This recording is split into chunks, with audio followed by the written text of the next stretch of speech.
Olá, gente! Agora, o tema que nós vamos trabalhar aqui é o tema projeções cartográficas, né? Um tema que cai com uma frequência relativa nas provas e a gente vai trabalhar essa temática aqui justamente para facilitar o seu aprendizado, porque aqui no Análise a gente não pode parar, né? Nesse momento de Covid-19, vamos na criatividade, vamos também manter todo o nosso conhecimento em dia, tudo bem? Vamos nessa? Projeção cartográfica. Turminha, projeção cartográfica, a gente precisa entender que se caracteriza como sendo a representação do espaço em mapas. Uma projeção, ela se caracteriza por ser a representação do espaço em mapas. A depender da escala que você utilize, você vai representar esse espaço em cartas ou em plantas. Então, na verdade, são escalas de tamanhos diferenciados e com detalhes diferentes que vão poder ser utilizados para que você estabeleça as diversas formas de projeções. Por exemplo, o que seria o mapa? É aquela estrutura de projeção que vai se caracterizar por ter escalas muito pequenas. Você vai ter grandes espaços e escalas muito pequenas, portanto, a quantidade de detalhes que você terá será uma quantidade de detalhes muito pouca. A carta será aquela estrutura intermediária, escalas intermediárias, escalas médias, e quando você chega em planta, você vai ter efetivamente uma representação pequena do espaço com muitos detalhes, então o uso de uma escala muito grande.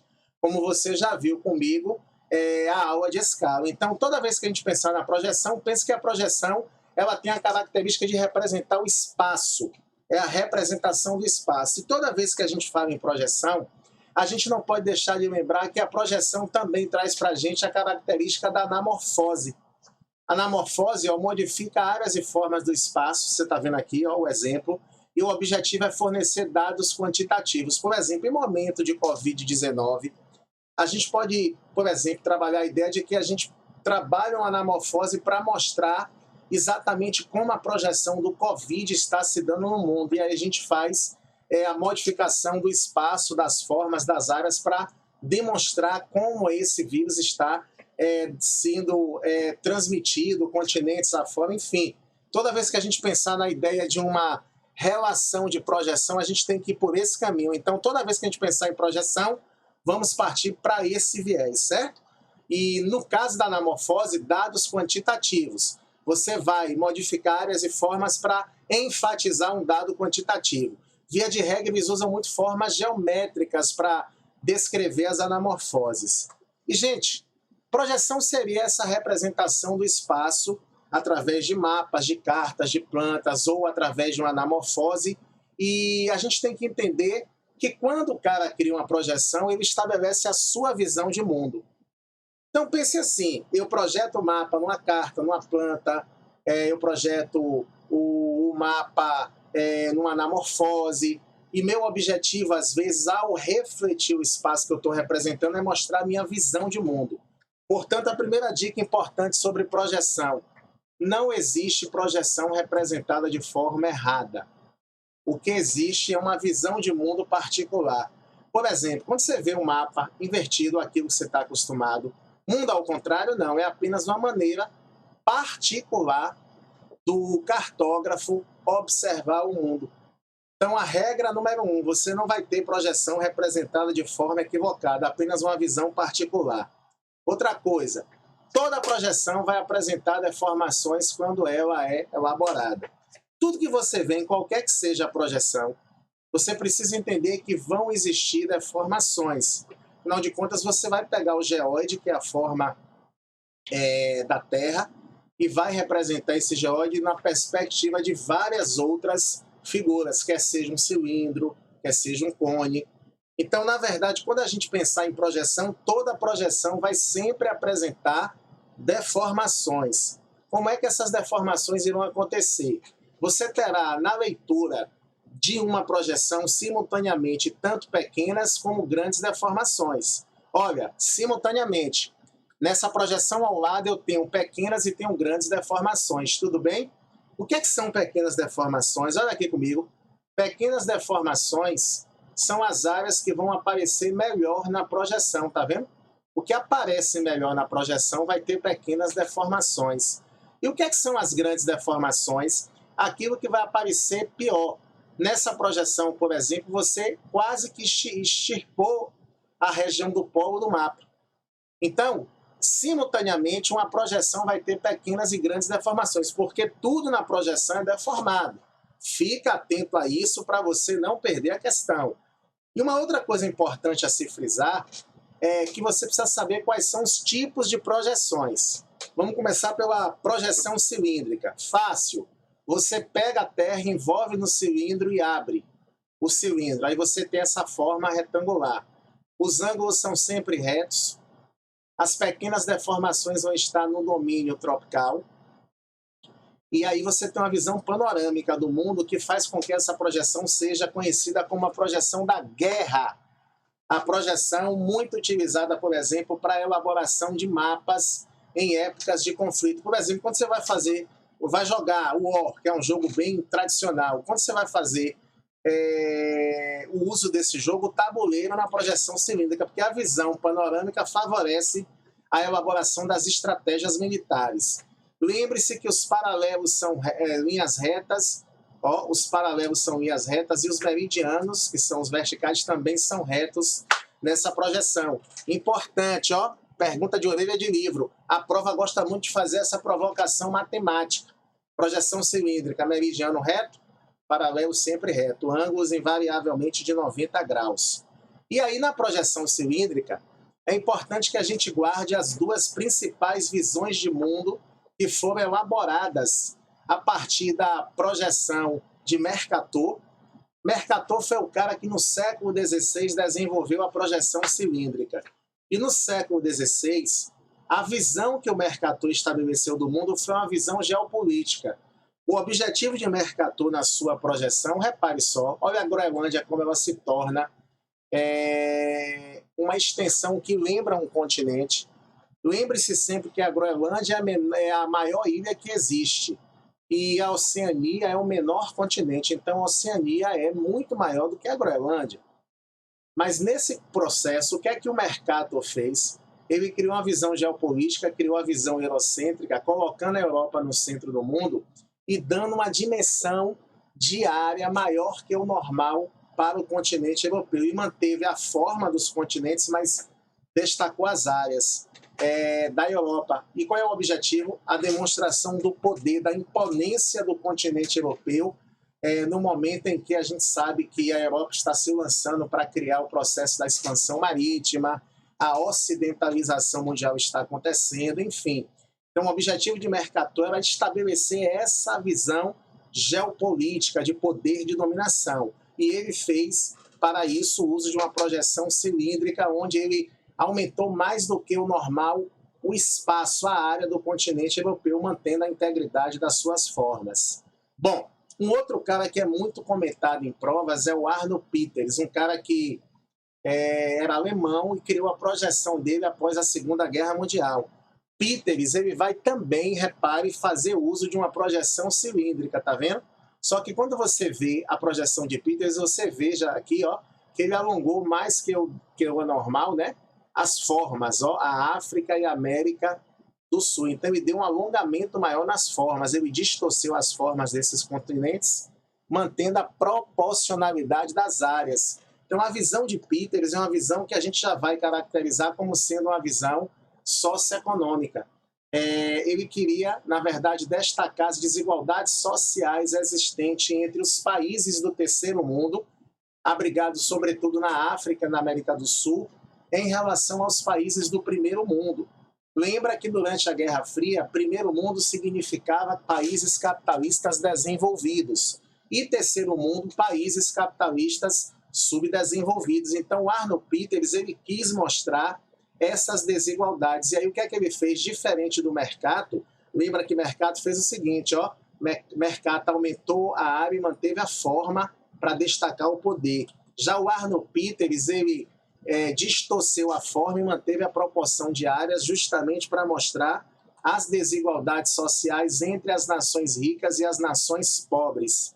Então, são duas concepções de mundo diferentes que utilizaram-se da mesma projeção, uma projeção que cilíndrica, desenvolvida por Mercator no século XVI.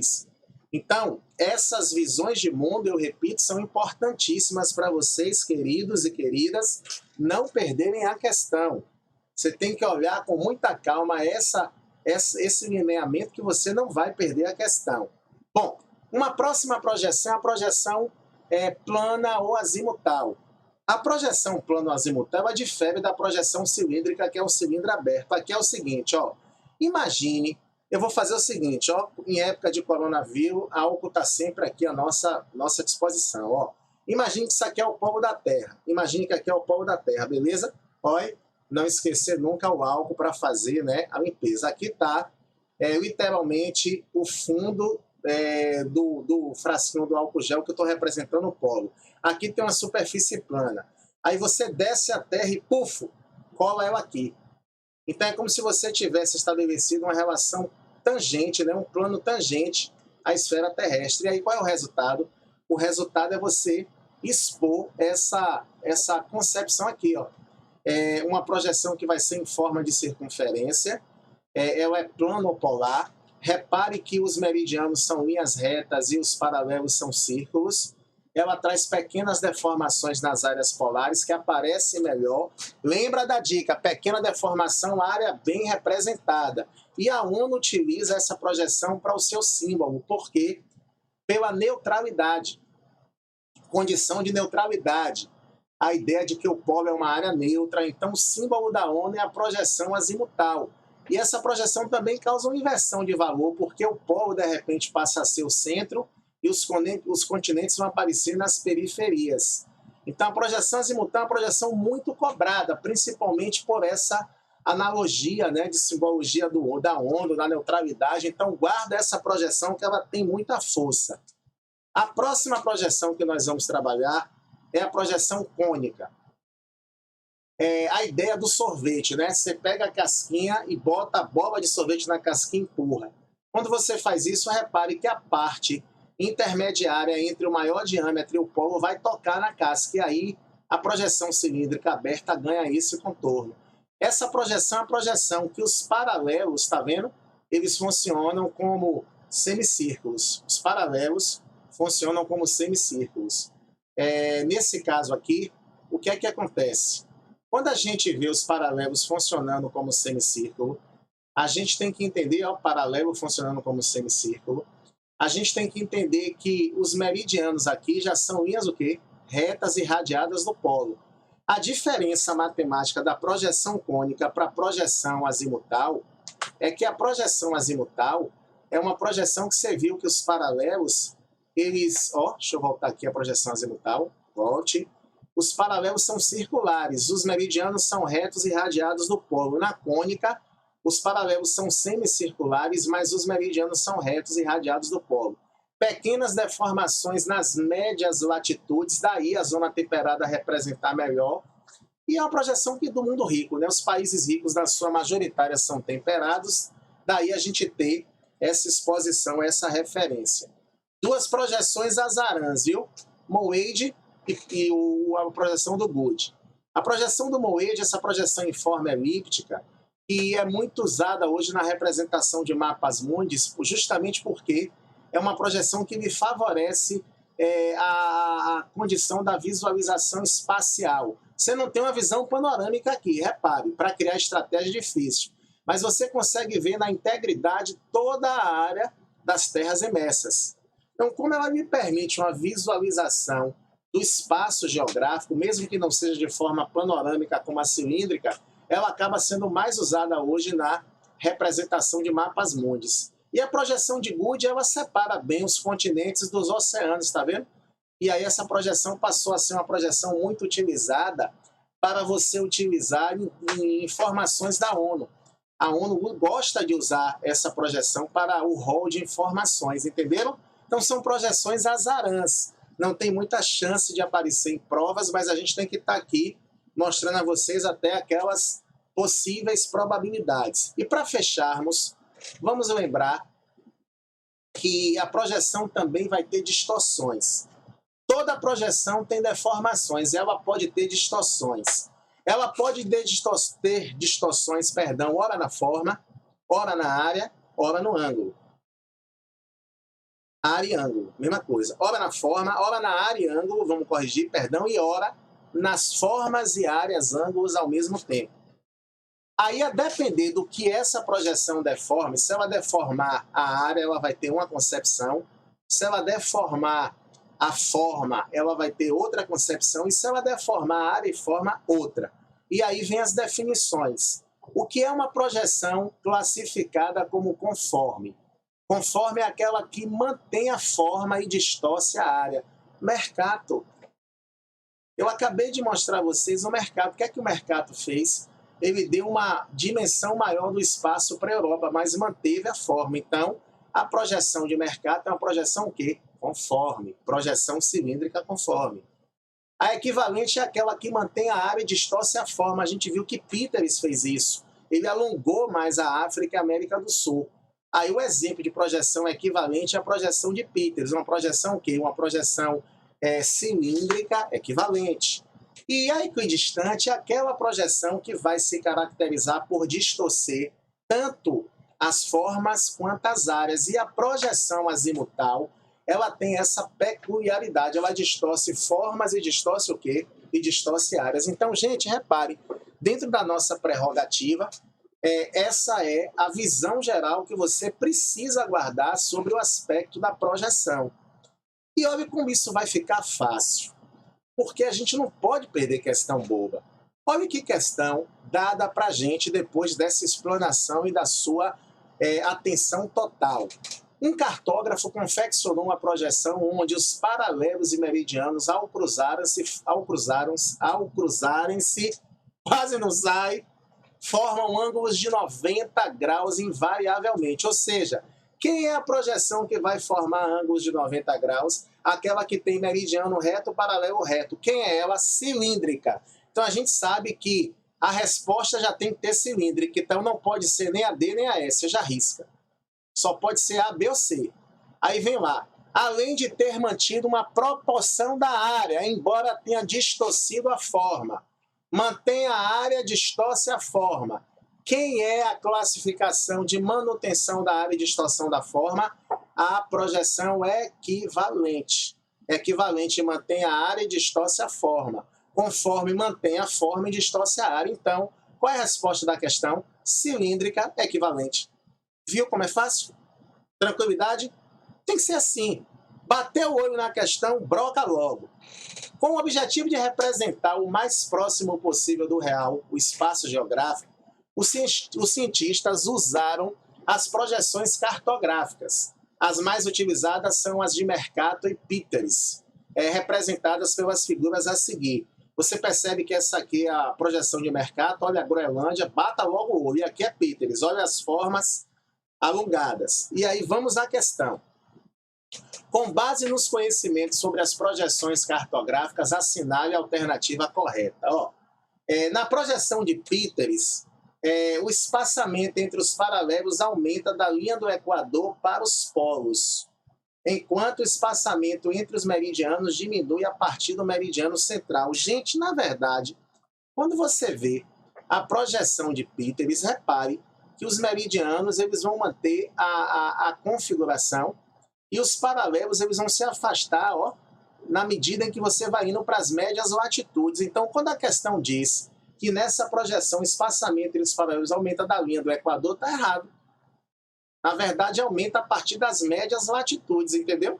Então, essa questão A não é uma questão verdadeira. Na projeção de Mercato, o espaçamento entre os paralelos diminui da linha do Equador. Repare, se você vir aqui, tá vendo que aumenta? Tá vendo aqui que aumenta? Então, não diminui. Olha para o mapa, gente. Questão ridícula. Olha para o mapa que você ridiculariza a questão. O mapa está me dando essas informações. Então, não sou eu que estou dizendo, não. O mapa está me dizendo, é só olhar a cara crachá. A questão não é ridícula. Você vai tornar porque você sabe o assunto. Entendeu? Vamos lá. C. Na projeção de Peters, o plano da superfície da projeção é tangente à esfera. Você sabe que o plano tangente é a projeção azimutal. Aí é um cilindro que envolve. Então nem precisa continuar lendo. Porque a projeção de Peters é uma projeção cilíndrica. Olha D. Na elaboração de uma projeção cartográfica, o planisfério de Peters mantém as distâncias proporcionais entre os elementos do mapa, aumentando o comprimento do meridiano central. Gente, ó, Peters não mexe no meridiano, não. O alongamento é pelos paralelos, então não tem como você errar, porque ele manipula paralelo. O que significa dizer que a nossa resposta é a letra E. A projeção de Mercator é desenvolvida em um cilindro, ó, envolve a Terra em um cilindro, sendo mantida a propriedade da forma, lembra que ele manteve a forma e a visão do mundo eurocêntrica. Ele manteve a forma, distorceu a área e criou a visão eurocêntrica. Tá vendo? Então é como eu digo, a questão é ridícula? Não. Você é que vai tornar ela fácil porque você está vendo a aula, está aprendendo, você tem um conhecimento danado, você é aluno do análise e você não vai nunca perder uma questão como essa na avaliação, tá certo? Um beijão, até a nossa próxima aula. Não esqueça, nesse momento de crise, vamos manter as nossas informações, os nossos conteúdos sempre ó, aqui, tá bom? Beijo, daqui a pouco a gente está se vendo aí juntinho para podermos o quê? Nos abraçar, porque eu estou sentindo uma saudade imensa de estar com vocês aí, meus filhos, tá certo? Se cuidem, beijão, até a próxima. Tchau, gente.